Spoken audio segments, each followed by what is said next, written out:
গাজীপুরের শ্রীপুরে বাংলাদেশ আদর্শ শিক্ষক ফেডারেশনের শ্রীপুর ও সদর উপজেলার আয়োজনে আদর্শ সমাজ বিনির্মাণে জাতি গড়ার কারিগর শিক্ষক সমাজের ভূমিকা শীর্ষক আলোচনা সভা অনুষ্ঠিত হয়েছে।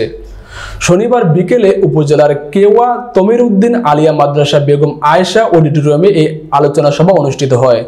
আলোচনা সভায় বাংলাদেশ আদর্শ শিক্ষক ফেডারেশনের শ্রীপুর উপজেলার সভাপতি অধ্যক্ষ আবুল কালাম আজাদের সভাপতিত্বে প্রধান অতিথি হিসেবে বক্তব্য রাখেন বাংলাদেশ জামায়াতে ইসলামীর গাজীপুর জেলার আমির ও গাজীপুর ৩ আসনের সংসদ সদস্য প্রার্থী ডক্টর মোহাম্মদ জাহাঙ্গীর আলম।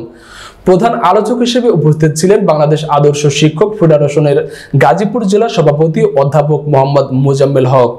বিশেষ অতিথি হিসেবে বক্তব্য রাখেন বাংলাদেশ আদর্শ শিক্ষক ফেডারেশনের গাজীপুর জেলা সেক্রেটারি অধ্যক্ষ মুস্তাফিজুর রহমান খান, বাংলাদেশ আদর্শ শিক্ষক ফেডারেশনের শ্রীপুর উপজেলার প্রধান উপদেষ্টা মাওলানা মোহাম্মদ নুরুল ইসলাম, উপদেষ্টা অধ্যাপক মোহাম্মদ আব্দুল বারী প্রমুখ।